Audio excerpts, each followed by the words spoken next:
Buenos días a todos los presentes. Estamos inaugurando el Campus Yuste en la versión del verano del 2016. Este curso versa sobre los reinos hispánicos entre Fernando el Católico y Carlos V. Yo tengo el particular honor de presentar a dos de los grandes especialistas que hemos llamado para realizar este curso. A mi derecha se sienta el profesor José Manuel Calderón, director del Archivo Histórico de la Casa de Alba, y a mi izquierda se sienta el profesor Rafael Benítez Sánchez Blanco. Es un nombre largo, pero hay que decirlo entero. Es catedrático de Historia Moderna de la Universidad de Valencia. Tenemos a dos personas que se van a centrar específicamente a lo largo de esta primera parte de la mañana en trabajar sobre el testamento, en el caso del doctor Calderón, como él va a poder desarrollar, el testamento de Fernando. Ustedes saben que Fernando el Católico hizo tres testamentos. Él va a despejar muchas de las claves de esos tres testamentos, diferencias, y la política que conllevó al desarrollo de los mismos, porque se dieron tres testamentos en un corto periodo de tiempo de 3-4 años, el de Burgos, el de Aranda y el de Madrigalejo. Él efectivamente es un especialista en esto, ha tenido la posibilidad de manejar los legajos originales y tenemos la suerte de poderlo tener con nosotros. Yo quisiera decir algo a favor del doctor Calderón. El doctor Calderón es doctor en Derecho y en Historia, pero es que lleva 32 años trabajando como archivero de la Casa de Alba. Lo que inicialmente era un honor, era un privilegio, ahora es un afecto. Yo entiendo que él trabaja por afecto en una institución grande, como es efectivamente el legado de la Casa de Alba. Yo sé que él tiene pensado un futuro para este archivo, que también a lo mejor al final nos deja algo de ese futuro en el uso de este archivo de la Casa de Alba, que los especialistas tan aficionados somos a saber cuándo podremos acceder a muchos de los secretos que tiene este archivo. Muchas gracias, doctor Calderón, puede tomar la palabra y dispone de un tiempo adecuado a lo largo de una hora para que luego puedan ustedes intervenir en sus preguntas. Muchas gracias. Muchas gracias. Buenos días a todos. En primer lugar, quisiera dar las gracias a algunas de las personas que están aquí asistiendo a este acto, este emotivo acto. En primer lugar, al padre prior, señora vicerrectora. Tengo muy buena memoria para casi todo, pero para los nombres estos soy un desastre. Ya no sé si es la exacta Fundación Academia Europea de Yuste, a Miguel Ángel, a María José y, por supuesto, un afectuosísimo saludo y, desde luego, todo mi agradecimiento a la profesora Martínez de Codes. No voy a decir desde cuándo nos conocemos, hace 4 días, básicamente, cuando éramos un poquito más jóvenes que ahora. Y además, como nos unen no solo relaciones de amistad, sino también, como el mundo es un pañuelo, pues siempre al final resulta que ella es amiga de amigos, es íntima compartimos casi cuñados, cuñadas, amistades, en fin. Bueno, quiero decir con eso que muchas gracias a las autoridades y también a todos ustedes por asistir a este curso. Bien, incluso también he visto algunos participantes que ya estuvieron el año pasado y parece ser que les ha gustado o que quizá no tienen nada mejor que hacer. Pero bueno, en cualquier caso, quedémonos, pensemos que porque les gusta esto. Bien, voy a contarles una historia, una pequeña historieta. 40 minutos puede ser mucho o puede ser casi nada. Muchas veces significa un esfuerzo de síntesis tremendo. Y en cualquier caso, lo único que podemos hacer es trazar un pequeño cuadro a marchas forzadas. Creo que les han facilitado a ustedes un texto. Creo que los materiales del curso, no sé si les han facilitado un texto en el que se explica mejor algunos de los pormenores de este asunto. Bien, en primer lugar, es una historia y vamos a ver algunos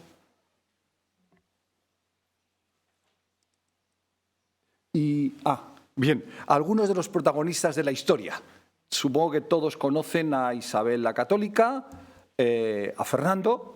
Y bien, esta historia comenzaría en el año 1470, empezaría el 13 de diciembre de 1474, cuando la ciudad de Segovia, en primer lugar, a la que posteriormente siguen el resto de las ciudades castellanas, alzan como reina a Isabel. Castilla por la reina Isabel, se dirá en la retórica de la época. Y la historia finaliza el 23 de enero de 1516 en Madrigalejo. En esos son 25, 16, 41 años, ocurren muchas cosas. Ocurren muchas cosas y todas ellas van a tener una gran importancia para Castilla, para España, para Europa y para el Nuevo Mundo. El reinado de los Reyes Católicos es una auténtica encrucijada, pero es un punto de llegada, pero sobre todo es un punto de partida que sería sin cuyo conocimiento sería imposible profundizar no solo en la historia de España, sino en la historia de Europa. Bueno, esto es un árbol genealógico, es una genealogía que, como vemos, queda en muy pequeño tamaño, pero bueno, ¿qué le vamos a hacer? Aquí lo que ven es un mapa de la península ibérica. Un mapa de la península ibérica en que, bien, con colores bastante desvaídos, creo que todos nosotros, como somos todos universitarios, pues nos resulta relativamente sencillo identificar cuál es el escenario geográfico en el que se va a desarrollar esta historia. Ven la mayor parte, corona de Castilla, corona de Aragón, el reino nazarí de Granada y, finalmente, el reino pirenaico de Navarra. Supongo también que todos ustedes saben que, paradójicamente, la última conquista en territorio peninsular de los Reyes Católicos, no ya de los Reyes Católicos, sino en este caso de Fernando, va a ser la conquista del reino de Navarra en 1512-1513, lo cual va a tener también una gran importancia en el desarrollo de la narración que les estoy haciendo. Así, existe una primera paradoja. El reino nazarí de Granada se conquista en 1492, en tanto que Navarra, reino católico, es conquistado años después. Es decir, hasta 1513 no se produce la completa unión de los distintos reinos peninsulares. Hasta esa fecha no se consuma la definitiva unión de los reinos, y esa será una de las razones que van a servir fundamentalmente para justificar el testamento de Aranda de Duero de 26 de abril de 1515. Como ha mencionado la profesora Martínez de Codes, Fernando el Católico estableció muchos testamentos, muchos, 30 y tantos a lo largo de su vida, pero esta cantidad, este número que puede parecernos exagerado, si pensamos fríamente, no lo es tanto, porque hay que tener en cuenta que un testamento cada vez que nace un hijo, un testamento cada vez que muere un hijo, un testamento cada vez que se produce una conquista territorial, un testamento cada vez que las circunstancias históricas así lo exigen, obligan a Fernando el Católico a ir a lo largo del tiempo dictando testamentos. En la Fundación Casa de Alba existen 4 testamentos. El primero de 1475 y el último el de 1516. Bien, pero efectivamente cuando ya parece que todo estaba resuelto, es cuando tuvo lugar el testamento de Burgos, de 5 de mayo de 1512, en el cual parecía que quedaba perfectamente establecida la sucesión y la disposición total de sus bienes y de su testamento político. Les decía que apenas 3 años después se establece, dicta el testamento de Aranda por una serie de razones, fundamentalmente por la cuestión de la conquista de Navarra. Navarra ha sido conquistada y Fernando el Católico decide disponer de Navarra, disponer de cuál va a ser la sucesión en el caso de Navarra. Y posteriormente Madrid-Galejo ya es un testamento que tiene que establecer prácticamente el día antes de su muerte. Bien, esto es otro pequeño mapa que nos informa sobre la evolución de la Reconquista y, como ven, quizá lo más llamativo es cómo en 250 años apenas ha avanzado la Reconquista como consecuencia de la creación del Reino de Navarra y también los propios problemas internos de la Corona de Castilla, que significan un parón completo en esta Reconquista. Fíjense ustedes que, salvo pequeñas escaramuzas, van a ser determinantes las Cortes de Tarazona de 1484, cuando Isabel la Católica dice a Fernando que ni un maravedí, ni una lanza, es decir, ni un chavo, para la política aragonesa hasta que Granada no sea conquistada. Entre 1484 y 1492 tiene lugar el acto definitivo de la conquista de Granada.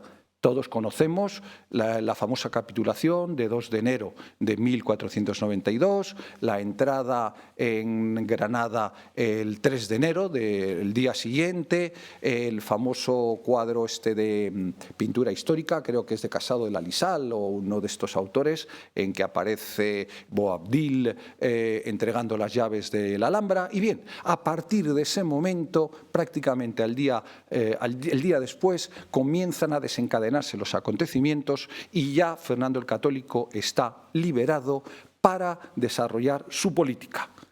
Esta es la política de Fernando el Católico, es la política de los trastámaras aragoneses, es la política de los reyes de Aragón, es decir, el afianzamiento en Italia.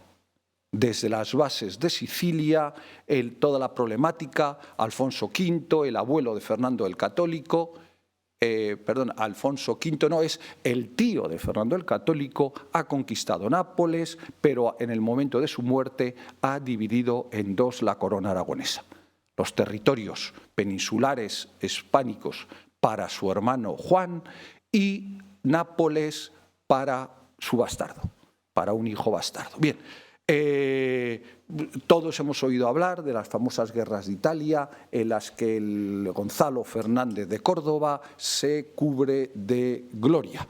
Se cubre de gloria, pero no conviene olvidar que, en definitiva, el reino de Nápoles, las guerras del Gran Capitán, se están financiando con dinero de la Corona de Castilla, fundamentalmente, con dinero de la Corona de Castilla y con tropas de la Corona de Castilla. Eso es algo también sobre lo que he trabajado, esto está publicado, bueno, en definitiva eso lo sabemos todos, independientemente de que luego, por distintas consideraciones, Fernando el Católico expulse de Nápoles al Gran Capitán cuando él pierde la batalla política contra su yerno Felipe el Hermoso.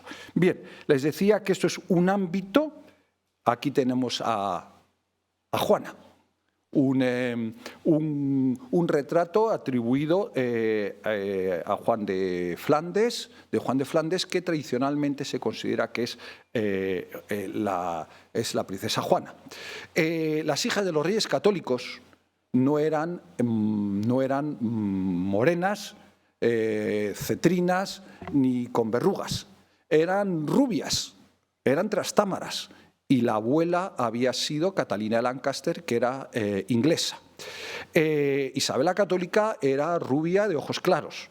Las princesitas, las infantas españolas, todas ellas tenían una característica que yo creo que en el fondo repercutió en que sus vidas en muchos casos fueran desgraciadas. Estaban profundamente enamoradas de sus maridos y los maridos no estaban tan profundamente enamorados de ellas. Bien, o no eran lo suficientemente correspondidas.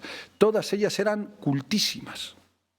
Todas ellas eran cultísimas, todas ellas sabían, tenían dotes artísticas, sabían tañer instrumentos. Por supuesto, la más tonta de ellas hablaba 3 o 4 idiomas. Y por supuesto les decía que quizás salvo María, la reina de Portugal, las demás fueron profundamente desdichadas y además tenían una característica que heredan de su madre: el concepto de que son mujeres cultas, mujeres que en muchos casos son hijas de los reyes católicos, nada menos. En el caso de Juana es la reina propietaria de Castilla y ellas son las reinas. Ellas son las reinas y por tanto exigen, no se resignan al papel de esposas, no se resignan al simple papel de madres, y ellas quieren, igual que aman, quieren ser amadas, quieren ser correspondidas, y también heredan de su madre una característica que va a condicionar también su existencia: los celos. Celos que paradójicamente, totalmente justificados en el caso de Isabel la Católica, injustificados en el caso de Juana. Al pobre Felipe el Hermoso nos lo han pintado tradicionalmente con unos tintes que proceden fundamentalmente de los informes del embajador Gutiérrez Gómez de Fuensalida, que proceden sobre todo cuánto mal hizo una obra teatral de Taballo y Baus del siglo XIX, que tiene un nombre que supongo que todos ustedes conocen, que se llama Locura de amor. Bien, pinta un panorama que se ha seguido tradicionalmente, que se retoma en la famosa película de Vicente Aranda. Y no les voy a decir que fuera un pobre hombre. El problema de Felipe es que estaba siempre enfermo. Estaba siempre enfermo y, paradójicamente, a Felipe el Hermoso no se le conocen bastardos. Su suegro tuvo bastardos, su padre tuvo bastardos, en una época en que todos los reyes, todos los grandes, todos los personajes importantes tenían hijos bastardos. Felipe II no tuvo hijos, porque por lo menos que yo sepa no tuvo hijos naturales. Pero bien, este es el protagonista. Cuando Luis XII de Francia lo conoce en Blois y dice aquello de aquí un bello príncipe, un hermoso príncipe, no se refiere a que fuera especialmente guapo. Tenía además los dientes mal implantados, tenía la mandíbula famosa de los Austrias. Esta mandibulita que se le pinta aquí no corresponde con la realidad. Lo que ocurre es que era rubio, grande, tenía buenas piernas de jinete, y cuando el rey dice un bello príncipe se refiere a lo que llamamos en Castilla un hombre bien plantado. Pues bien, que supongo que es una expresión que todos conocen, ¿verdad? Y aquí tenemos la primera página de las capitulaciones matrimoniales de Felipe y de Juana, y esta es la primera página de las capitulaciones matrimoniales de su hermano Juan y de la archiduquesa Catalina. Bien, y esto que vemos aquí, en definitiva, que quizá más o menos por primera vez entro en el asunto de mi intervención, que hace referencia a la herencia. Esto es lo que va a heredar Carlos V. El futuro Carlos V Parece ser que no debo alejarme de aquí porque entonces ya pierde potencia o pierde autonomía el micrófono, pero en cualquier caso todos ustedes aprecian perfectamente la península ibérica, aprecian perfectamente las posesiones austriacas de la Casa de Habsburgo, las posesiones patrimoniales, pues los famosos ducados, Estiria, Carintia, Carniola, Austria, los Países Bajos, el Franco Condado y el Gran Ducado de Luxemburgo. Esta es, y por supuesto, la herencia aragonesa, la herencia italiana, la herencia...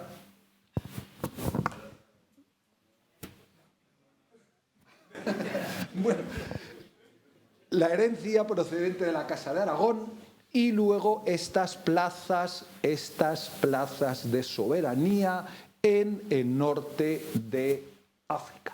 En el norte de África, obra fundamental de la actividad del cardenal Cisneros. Algunas de estas plazas conquistadas fundamentalmente entre 1508 y 1512 o 1513. Estas plazas de soberanía, pero bueno, ya como no quiero irme por Úbeda, por los cerros de Úbeda, que tengo tendencia a alejarme y luego el problema es que no consigo regresar a tiempo, ya sería esto la cuestión de la presencia española o castellana, mejor dicho, en el norte de África, responde a unas condicionantes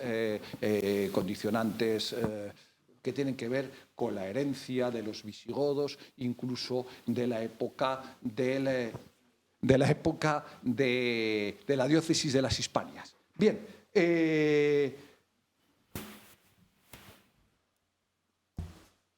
y esto es ya quienes intervengan después de mí en el turno, gracias.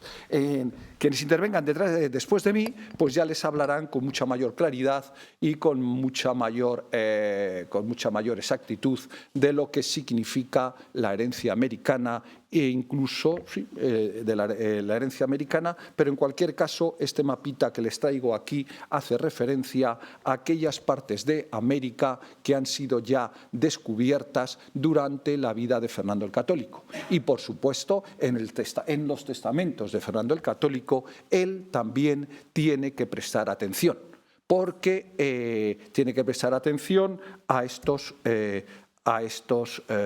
posesiones. Bien. Aquí ven un mapa más ampliado de lo que es la presencia española en América. Bien, lo que sí que he terminado con esta visión, lo que rogaría es un alma caritativa.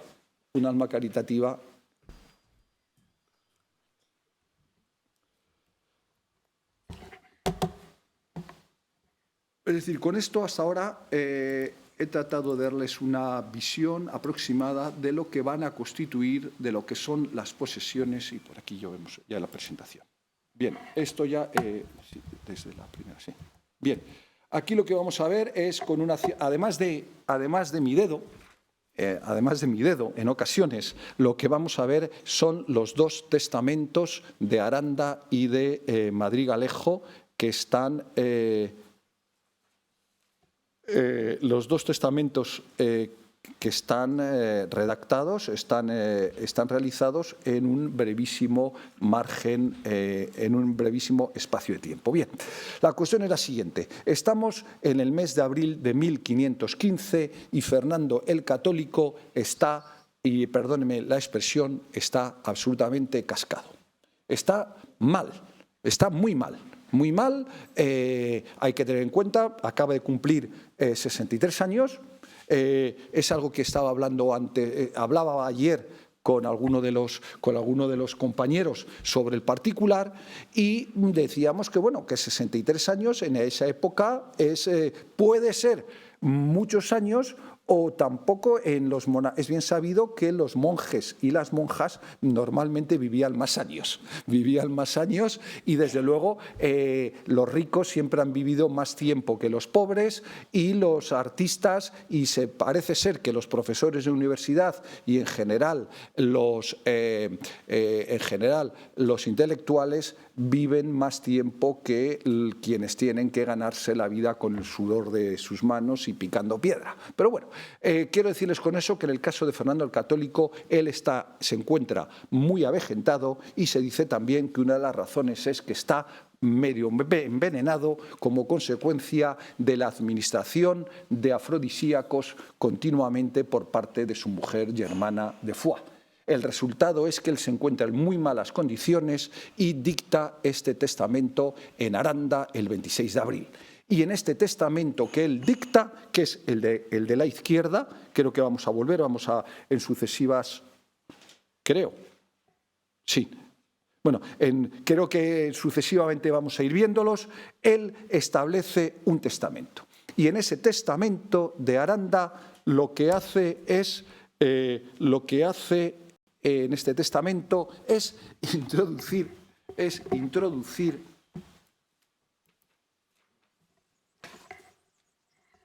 María José, sí, no te preocupes, porque en cualquier caso yo creo que ya han tenido ocasión de mirar el testamento. Bien, les decía que en este testamento, el de la izquierda, Fernando el Católico lo que hace es establecer una serie de nuevas cláusulas que sirvan para actualizar lo que es su herencia. Es decir, las nuevas circunstancias históricas que se han producido desde 1512 al 1515. Básicamente, en este testamento lo que él establece es la sucesión del reino de Navarra, que ha sido conquistado recientemente, y también lo que él hace es confirmar a su nieto Fernando. Bien, este testamento es un testamento, tiene una cierta paradoja en el sentido de que es un testamento que se realiza en la Corona de Castilla, por tanto está sujeto a las prescripciones del derecho sucesorio castellano y por tanto se otorga con el requisito, con el nombramiento de heredero, los requisitos de fecha y data, la presencia de 7 testigos, el establecimiento de mandas piadosas, es decir, todo es un testamento hecho con todos los requisitos formales. Pero le falta uno, que no fue protocolizado. Es un testamento que no fue protocolizado. Es decir, es un testamento que a todos los efectos no, es un testamento inhábil, es un testamento inexistente. Pero curiosamente, este testamento va a formar parte del equipaje de Fernando y lo veremos aparecer de nuevo meses después.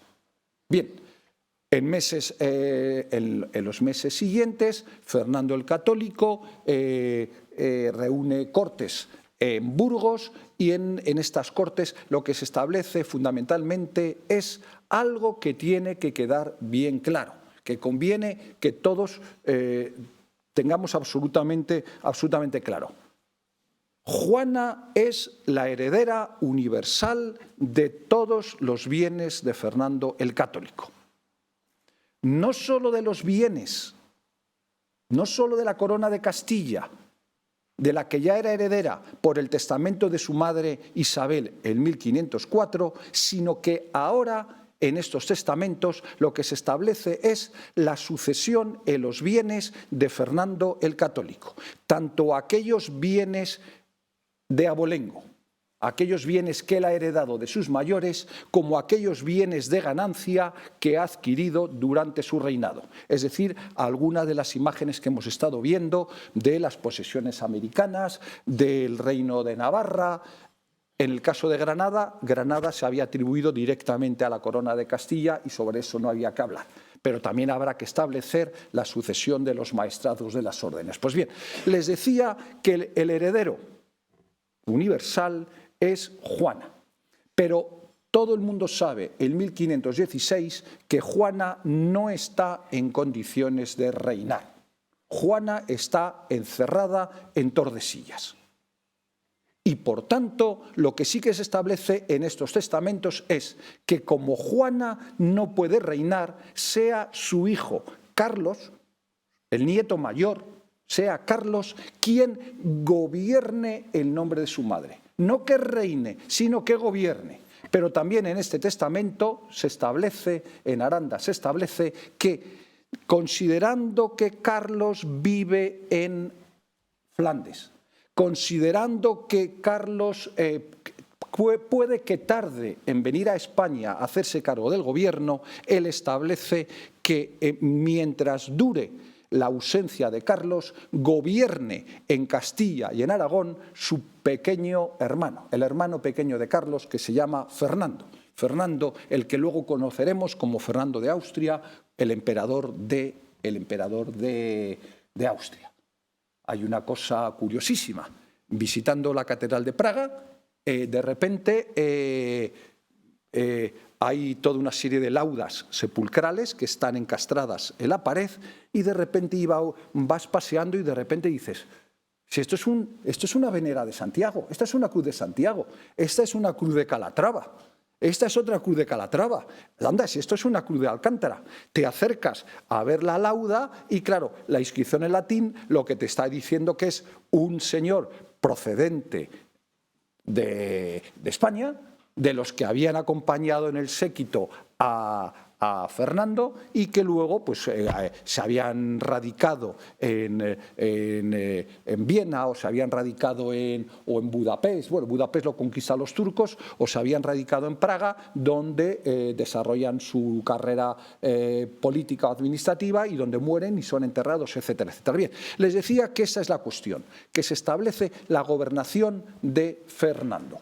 lo cual significa un cataclismo cuando la corte de Bruselas se entera de que Fernando ha designado como gobernador durante el tiempo de ausencia de Carlos a su hermano Fernando. Es un desastre porque piensen ustedes lo siguiente. El gobernador, en el ámbito de la Corona de Castilla, no es el lugarteniente general como en Aragón, no es todavía el virrey de Aragón, pero el gobernador de la Corona de Castilla tiene un poder, es un auténtico alter ego del monarca. Tiene un poder omnímodo, tiene un poder prácticamente,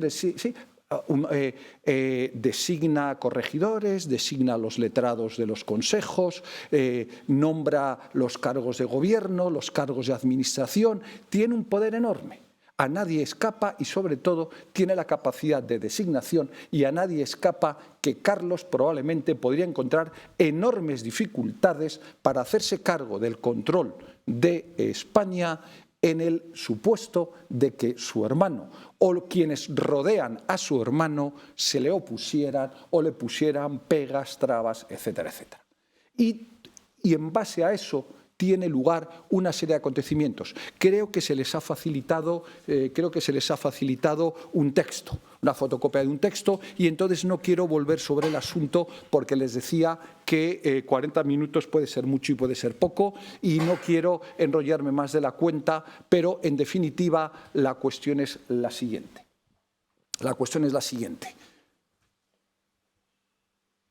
Hay unas negociaciones interesantísimas sobre las que se ha escrito muy poco, que se desarrollan en la Casa Palacio de Abadía, en el norte de Cáceres, en las Urdes, ¿no? Creo que Abadía está en las Urdes, en la Casa Palacio del Duque de Alba, en la que se reúnen Fernando el Católico y Adriano d'Utrecht. El deán de Lovaina, ahí se reúnen, él es el embajador de Carlos, y lo que hacen es, en definitiva, negocian una serie de acuerdos. Básicamente, la negociación es el gobierno de Castilla y Aragón para Carlos, a cambio de la gobernación hasta que muera para Fernando, y el pequeño Fernando, el nieto, es sacrificado. Es decir, se le encomienda a la discreción de su hermano, considerando que su hermano no va a olvidarlo. No deja de ser, aunque no se conocen, la curiosa paradoja. Carlos, el emperador nace en Bruselas y su hermano Fernando, que va a ser emperador de Austria, nace en Alcalá de Henares. Se parece que es el 10 de marzo de 1503, nace en Alcalá de Henares y cuando se conocen los dos hermanos en 1517, Carlos no habla español, Fernando no sé si hablaría francés, supongo yo que se entenderían en latín los dos hermanos y se dicen hola y adiós. Prácticamente Carlos lo manda para Flandes, aunque también hay que decir que después de todo Fernando tuvo un porvenir espléndido. Bien, les decía que en definitiva cuando terminan de negociar se trata ya de establecer un testamento. Un último testamento cuando Fernando el Católico, piensen ustedes además que Fernando el Católico está teniendo continuos, diríamos hoy en día, episodios, continuos ataques. Sus consejeros dicen, por favor, majestad, o por favor, señor, establezca un testamento porque usted se nos va a morir. Y él dice, no me voy a morir porque la beata del barco me ha dicho que tiene fama de milagrera y tiene fama de tener dotes proféticas, me ha dicho que no moriré hasta que Jerusalén no sea conquistado para la cristiandad. Pasan los días, este lento peregrinar. Desde luego sería curioso pensar en una ruta de estas, la ruta extremeña de Fernando el Católico, porque además recorre Extremadura de cabo a rabo. Recorre por la A5, luego sube hacia las Urdes, baja, con destino final en Guadalupe, pero realmente es una trayectoria extraña, completamente errática, huyendo de los actores que cual moscas que acuden a la miel, por no decir una expresión malsonante, que también igual se nos ocurre a todos. Bien, digo miel porque desde luego lo que están haciendo en definitiva son los carroñeros que están esperando a que muera Fernando y que intentan llegar. Les decía que al final lo que hace es el famoso testamento porque el tiempo se le echa encima. Y entonces el testamento de Madrigalejos, a la hora de establecerlo, lo que se hace es, se desempolva el viejo testamento de Aranda, se coge el testamento de Aranda y lo que se hace sobre el texto es adiciones, modificaciones, supresiones.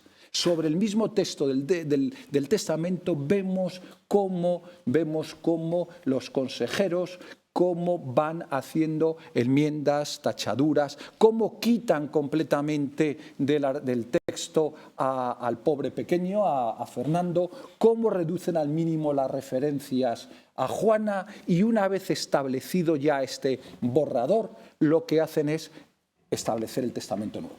El testamento nuevo de Fernando el Católico, que abre una, decíamos al principio, y es el título de esta charla, que abre una nueva época de la historia de Europa, porque lo que hace es introducir a España, sobre todo a la corona de Castilla, lo que hace es introducirla en la vorágine de los asuntos europeos. Lo que hace es depositar sobre los hombros de Carlos yo digo que es un dudoso honor. Yo soy de los que piensan de los que me gustaría pensar qué tal nos hubiera ido a España si no nos hubiéramos metido en el imperio. Yo pienso que habríamos terminado como Portugal. En 1975 en algún momento histórico las posesiones que seguramente todavía tendríamos pues habrían terminado de rebelarse y nos habría pasado que en el siglo XX pues ya con todos estos movimientos de liberación de los países del tercer mundo pues hubiera caído lo poco o mucho que quedara del imperio español como ocurrió con Portugal. Y bien, en cualquier caso, y ya brevísimamente ya termino, Carlos desembarca en Tazones en 1517, ve a su hermano, lo larga, está a toda velocidad entre 1517 y 1519, está en España muy a su pesar, coloca a sus principales consejeros flamencos que se lanzan como buitres a por todas las rentas, sea el famoso refrán aquel de salve vos Dios, señor ducado de Adós, que el señor de Chevres no dio con vos. Incluso en asuntos americanos, él se va en 1519 al fecho del imperio después de haber sacado a las cortes castellanas todo el dinero que pudo, y un año después, año y medio después, las comunidades. Pero bien, pero ya sobre otras cuestiones ya habrá quienes puedan hablarles de ellas mejor que yo. Muchas gracias. Y no sé si me he pasado mucho.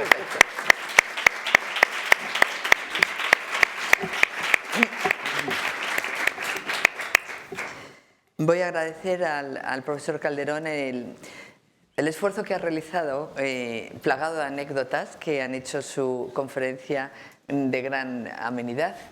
Claro que sí.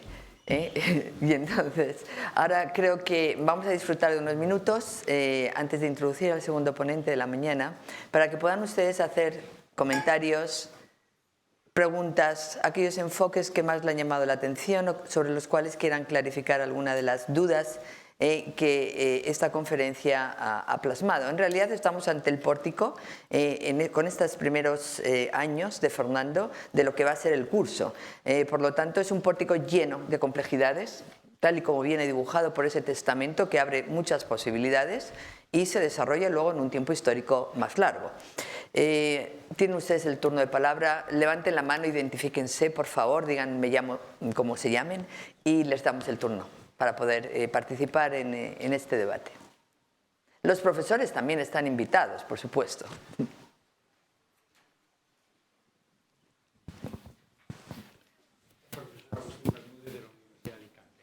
Repítelo. Solamente por abrir fuego. Curiosa esa relación de tantos testamentos. Mi pregunta concreta es, porque no lo he oído nunca, ¿tienes conocimiento si tras el descubrimiento de América hace un Nuevo Testamento Fernando? ¿Puedes aportar algo al respecto? Sí. Hablaba antes de que la fundación existen 4 testamentos. Existen 4 testamentos. El primero es de 1475. Después. El segundo es de 1494.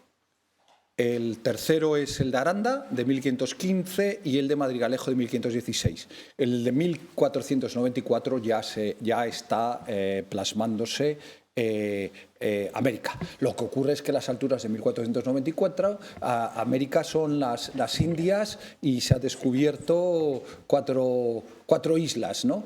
Pero, por supuesto, además todos sabemos que en cuanto toda la polémica de las bulas alejandrinas, toda esa problemática tan tremenda, tan interesantísima, tan fascinante, es evidente que los reyes católicos son conscientes de que allí hay algo importante. Algo importante, y esa polémica que se conoce bien incluso de las conversaciones, las discusiones entre el matrimonio referido a la consideración de América como bienes gananciales y todo esto. Sí, prácticamente desde el día siguiente, desde el momento en que Colón llega a Barcelona y les dice, cuando llega con los indios y con los papagayos y les dice que ha descubierto, es cuando se moviliza toda la diplomacia para resolver, claro, y Tordesillas. Todo lo de Tordesillas, todo eso se plasma, todo eso se está plasmando. No conozco la trayectoria de los testamentos, pero todo eso se plasma de forma, de forma estricta en cada uno de estos documentos. Sí.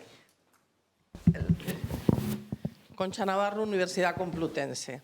Bueno, el profesor Calderón ha planteado lo que nosotros llamamos historia contrafactual. Es decir, ¿qué hubiera pasado si nosotros no hubiéramos entrado en la esfera europea. Es que no hubiera tenido nada que ver nuestra historia. Para empezar, porque nosotros somos vampirizados por la historia europea del rey. Es decir, cuando dicen es que los españoles no se enriquecieron para nada. Es decir, éramos un puente con toda esa política europea que lo que hace es que vampiriza nuestra economía, que hubiéramos tenido otro escenario completamente distinto. O sea, España sí que se hubiera enriquecido porque la explotación de las Indias, estamos en un contexto mercantilista. O sea, los españoles, los franceses, los británicos, los portugueses, no es que nosotros fuéramos explotadores, es que ahí, como los romanos, explotó todo imperio, ¿no? Entonces no tiene nada que ver, es una historia contrafactual. Y yo quería hacerte una pregunta, pero por curiosidad, porque yo soy de contemporánea y no recuerdo el año de nacimiento de la reina. Tú dices que Fernando, que fue pues realmente una víctima de la historia,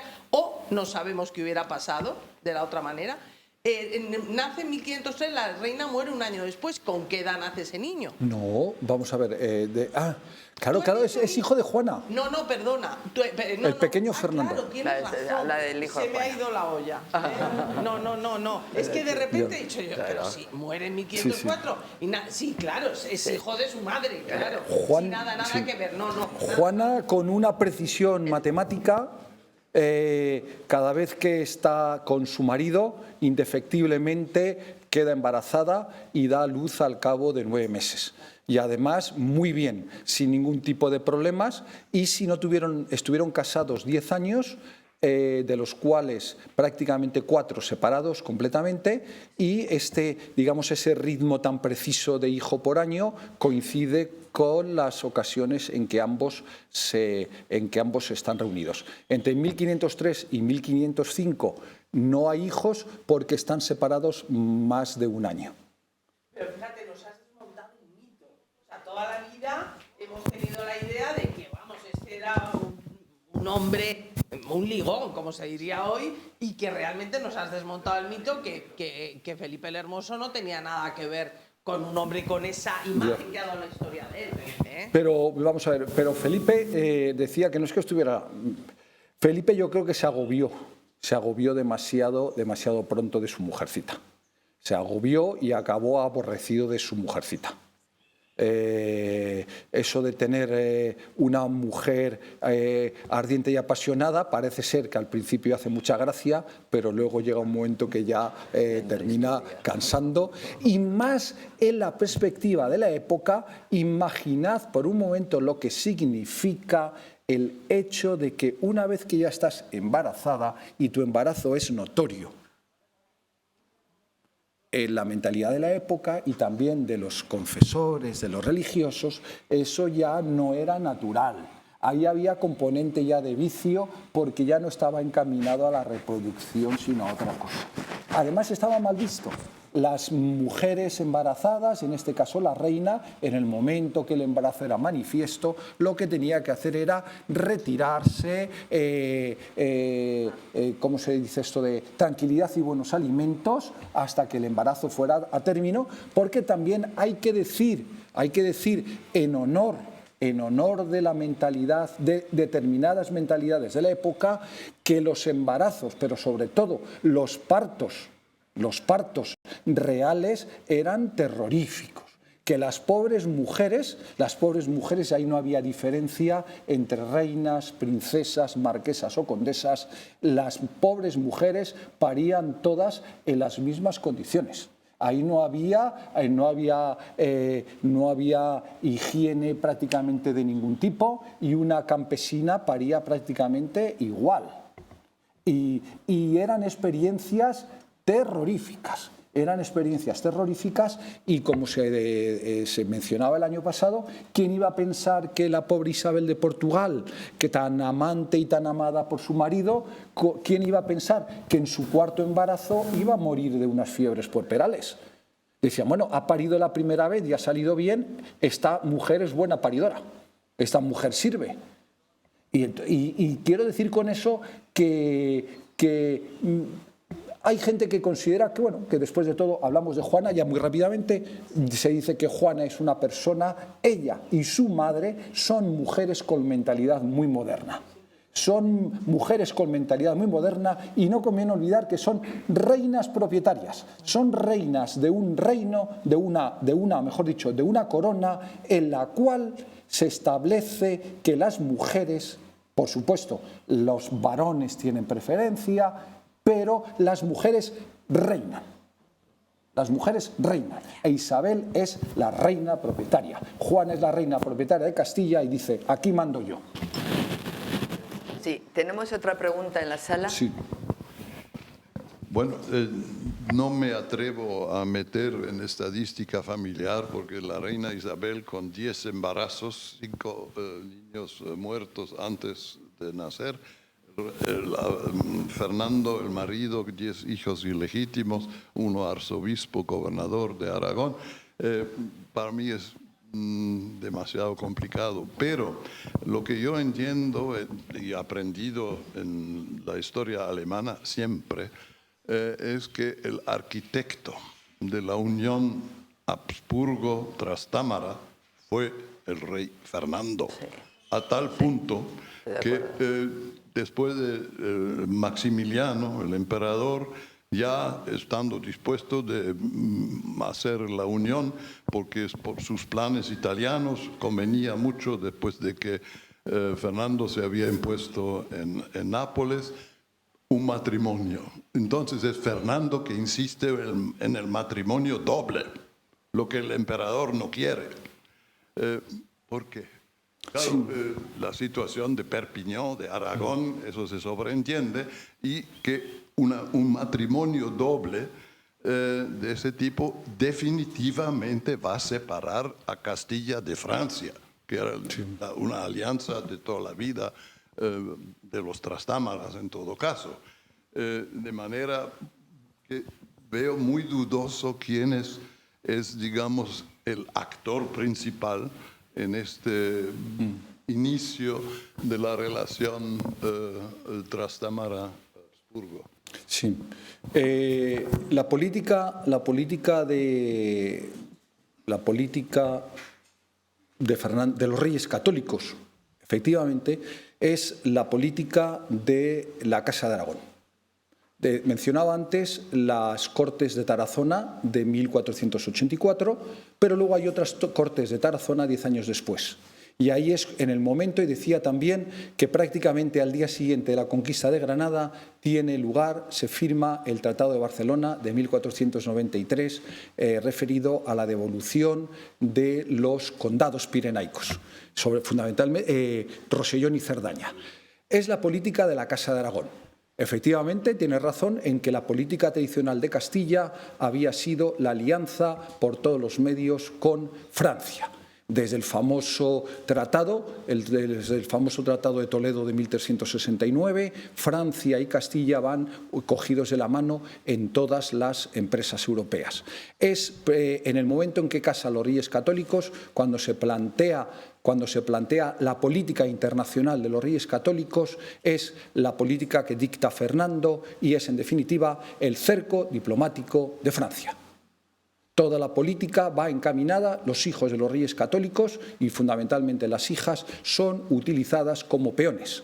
Pero tampoco son grandes peones, no son alfiles, no son caballos. Son simples peones en el sentido de que las hijas dicen, la mayor para Portugal, el doble matrimonio dinástico con la Casa de Austria y al inglés que es un botarate, es un noble rural de la casa de Lancaster, un residuo de Lancaster, le casa primero con Arturo, luego le casa con Enrique. Los reyes católicos están dispuestos a conceder unas dotes monumentales, son unas dotes enormes los que ellos se comprometen a pagar en los matrimonios de las hijas. Todo ello va encaminado al cerco diplomático de Francia porque los reyes católicos y desde luego los acontecimientos están dándole la razón. La política de Fernando el Católico es Italia, Italia, Italia. Y desde luego decía antes que la corona de Aragón no estaba en condiciones en absoluto de hacer frente a la potencia de Francia. Y esa es la política. La política, en eso, por supuesto. Aquí el profesor Jansen se ha planteado aquí una cuestión antes sobre la política ficción, y quizá él en algún momento podría ilustrarnos y podría decirnos que realmente los flamencos, pues desde luego, preferían haber estado con la Casa de Borgoña y posiblemente haber estado luego con Maximiliano en una situación mucho más tranquila, y probablemente en el caso de Flandes los problemas se van a plantear cuando de repente hacen ya presencia los españoles directamente desde España. Y entonces son, por supuesto, es política ficción. ¿Qué tal os hubiera ido? Pues yo creo que al final en el siglo XIX les ha ido muy bien. En el siglo XVI no tan bien, pero quizás si les hubiera ido bien en el XVI, en el XIX no les hubiera ido tan bien. No se sabe. Pero en cualquier caso es bonito. Es bonito pensar en qué hubiera pasado. Bueno, damos las gracias. No sé si hay una última pregunta. Sí, adelante. Vale. Yo le quería preguntar que hasta qué punto Fernando, en estos últimos momentos que se ha comentado, es dueño de sí mismo. O sea, conocemos que su salud es muy precaria, pero parece que todo esto que ha comentado, estas negociaciones que hace en estos últimos años de su vida, ¿no? Las negociaciones en la Casa de los Alba con Adriano de Utrecht, parece que Fernando, que había sido caracterizado toda su vida por el genio político, ¿no? Que lo plasma Maquiavelo, ¿no? Como uno de los príncipes renacentistas de la época, parece como que Fernando aquí está un poco a verlas venir, ¿no? En esta última época, no sé si está debilitado no solo de cuerpo, sino también de mente, y parece que en esta negociación última parece que se le impone todo, ¿no? Que él, que siempre había sido el protector de su nieto Fernando, como que se le impone completamente la gobernación de Carlos. Y no sé, no pregunto eso, simplemente que hasta qué punto podemos saber que Fernando estaba realmente dentro de sus cabales o dentro de sus capacidades totales cuando negociaba esto en su último año de vida.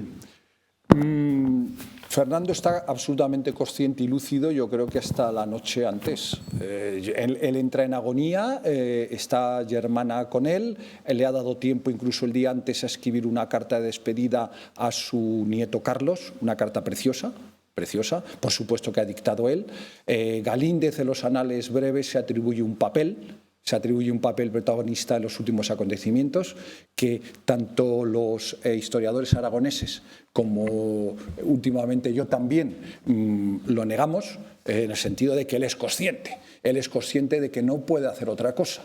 Él también escribe a su nieto Fernando y le dice: lo lamento mucho, pero es que a él le han dicho sus consejeros. Dice Galíndez que le recuerda el viejo principio de que todos los hijos de reyes nacen con ambición de ser reyes, y lo único que soluciona ese problema es el principio de primogenitura estricto. Él puede pensar lo que quiera, él sacrifica a su nieto, pero a él no se le impone nada. Él es consciente, él da 100 vueltas a todos los políticos de su época, y él es consciente que España no está en condiciones de quizá tener que aguantar una nueva guerra civil. Él llega a... El gobierno del reinado de los Reyes Católicos comienza con una terrible guerra civil, y él es consciente de que en sus últimos años reacciona.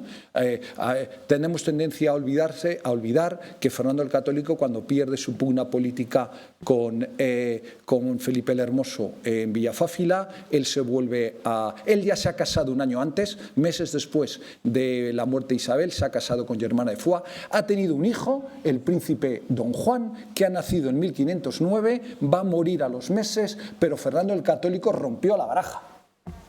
En 1506 Fernando el Católico ha roto la baraja. Ha dicho: si no juego se rompe la baraja.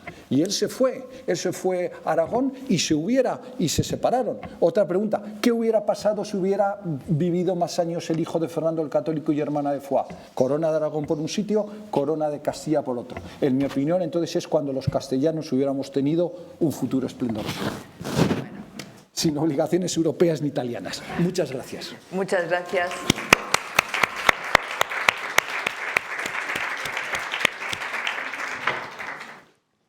Bien, después de esta presentación, Tenemos dos